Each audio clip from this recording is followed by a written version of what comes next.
Right now, as you watch this, something physically strange is happening to your body. Not metaphorically, not philosophically, physically. And the strange part is, you've been doing it your entire life without questioning it.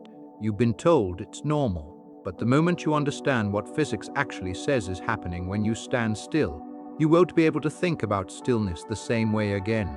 Here's the question that should unsettle you. What if falling, not standing, is the more natural state?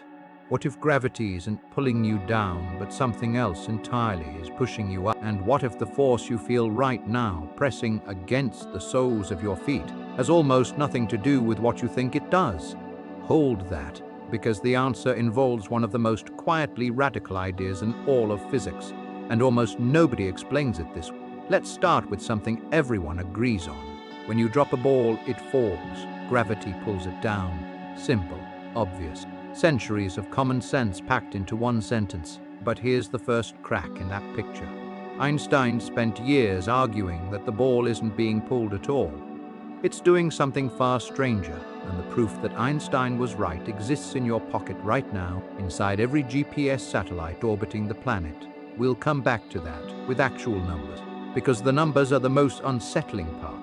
For now, think about what falling actually feels like. If you've ever been on a roller coaster, the moment it tips over the edge and you begin to drop, there's that fleeting sensation. Weightless, zero pressure. Your stomach rises. For a fraction of a second, nothing is pushing on you from any direction. And here's what's remarkable. That sensation, that feeling of nothing, is the closest your body ever gets to experiencing pure, unforced motion through the universe. Let that sit for a moment. The state that feels most alien, most terrifying, most unnatural, freefall, is mathematically and physically the most honest state your body can be in. No net forces, no distortion, just motion. So then, what is standing? This is where it gets strange. When you stand on the ground is pushing up against your feet. That's real, that's measurable.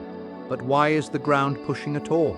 Because the geometry of spacetime near Earth curves inward, and the ground refuses to let you follow that curve. So you're caught, pulled one way, blocked another.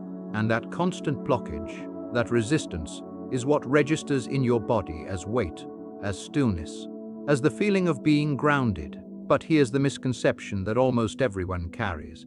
People assume that when you're standing still, you're in a neutral physical state. No forces, no acceleration, nothing interesting happening, just rest. That's wrong, completely wrong, and the wrongness of it is beautiful.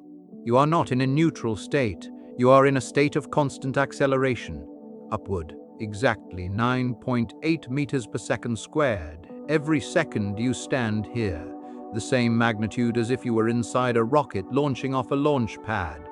Einstein gave this a name.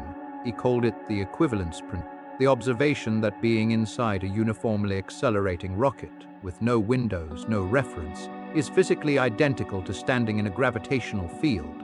You cannot tell the difference from the inside, not with any experiment, not with any instrument. They are, in every measurable sense, the same situation. This was Einstein's core insight, and everything else in general relativity flows from it. This is a simplified explanation to make the core idea intuitive, but the mathematics behind it is rigorous and experimentally confirmed. Now, pause and predict what happens next. If standing is really a constant upward acceleration, what does that mean for time? Does time pass differently for someone standing on the ground compared to someone in freefall? The answer is yes, and the GPS system proves it every single day. GPS satellites orbit Earth in freefall, constantly falling around the planet, never touching the ground, never being pushed by anything beneath them. Because of this, their clocks experience two competing time effects simultaneously. First, because they sit higher in Earth's gravitational field, further from the mass causing the curvature. Time runs faster for them. The gravitational effect adds approximately 45 microseconds per day to their clock. Second, because those satellites are moving at roughly 14,000 kilometers per hour relative to the ground, special relativity's velocity effect slows their clocks back down, subtracting about 7 microseconds per day. The net result is a gain of approximately 38 microseconds per day. That is the number engineers correct for every single day. Without that correction, GPS positioning errors would accumulate by kilometers, not meters, kilometers. Every map on your phone would be useless within hours. The time running in your kitchen is literally slower than the time passing for a satellite in orbit above you. Not because of magic, because of geometry. Notice how your intuition expects this to be a small, ignorable detail. The numbers say otherwise. Now here's where everything you've just processed gets reframed. You've been thinking about gravity as a force, as something that reaches out and grabs mass and pulls it toward Earth. That's Newton's model, and it is extraordinarily useful for most calculations. But it is not what is actually happening. Einstein's insight, the one that changes the entire picture, is that gravity is not a force at all. It is the shape of space-time itself. Massive objects don't pull things toward them. They curve the fabric of space-time around them, and objects, including you, including the ball you drop, simply follow the most natural path through that curved fabric, a path called a geodesic. In flat space-time, a geodesic is a straight line. In curved space-time, near a massive planet, a geodesic looks like a fall. So when a ball drops, it's not being yanked downward. It is following the straightest possible path through a geometry that's been bent by Earth's presence. The ball is, in a precise sense, doing nothing at all. It's just going straight.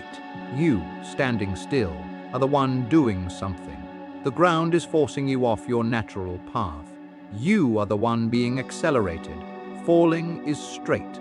Standing is bent. Now here's a question that almost always shows up at this point, and it deserves a direct answer.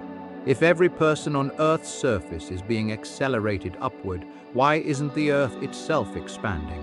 Shouldn't all that upward acceleration make the planet grow? The answer lives in the curvature itself. In flat space, if every point on a sphere accelerated outward simultaneously, yes, it would expand. But space-time near Earth is not flat. It's curved. The geometry is arranged such that every point on Earth's surface can be accelerating upward, meaning away from the center, while the planet's overall shape remains constant. The curvature of space-time is precisely what allows this. It's not a paradox, it's what curvature means.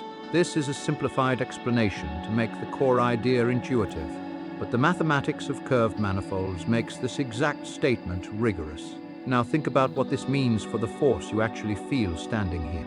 The sensation you call gravity, that sense of weight pressing down, is not caused by gravity in the relativistic sense. It is caused by the electromagnetic force, the atoms in the ground refusing to let the atoms in your feet pass through them. Electron clouds repelling electron clouds. What you feel as the pull of gravity is actually the push of the ground, mediated by the same force that governs chemistry, light, and every physical surface you've ever touched. Gravity, in Einstein's picture, produces not a sensation but a path, and that path, followed freely, feels like nothing at all. Pause and predict what happens next. If freefall is the natural path and standing is the forced path, what does that say about something as simple as the number 9.8? That single expression, the gravitational time dilation factor, contains everything. The mass of Earth, the speed of light, your distance from the center.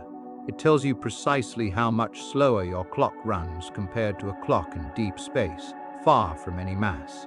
You don't need to solve it. Just notice what's inside it, the speed of light, in an equation about standing still. That's how deep this goes. There's a classic experiment involving particles called muons, created in the upper atmosphere. They should decay long before reaching the ground, given how short their lifetimes are.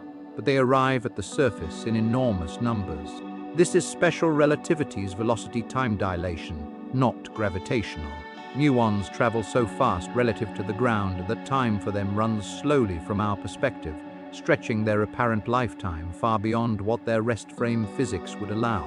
It's a different effect from what we've been discussing, but it belongs to the same family of ideas.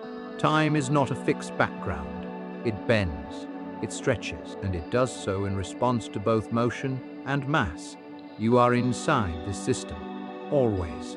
Every moment of your life, the chair you sit in, the floor you walk on, the bed you sleep in, all of them are applying continuous electromagnetic force to your body, pushing you off the straight path through space-time that your mass would naturally follow. Every surface you've ever touched has been gently, persistently, inescapably preventing you from doing what the geometry of the universe says you most naturally should, which is fall freely through curved space-time shaped by mass. This is what the equivalence principle quietly reveals when you trace it to its conclusion. The universe doesn't prefer stillness. It doesn't reward being grounded. It offers a path, a geodesic, and every moment you stand upright, something is working hard to push you off it. If this changed how you think about something as ordinary as standing, drop it in the comments. What does standing still mean to you now? And if you want to follow this thread further into black holes, where space-time curvature becomes so extreme that even light cannot find a straight path out, that's exactly where we're going next. The real strange thing isn't falling. The real strange thing is that we ever learned to call resistance home.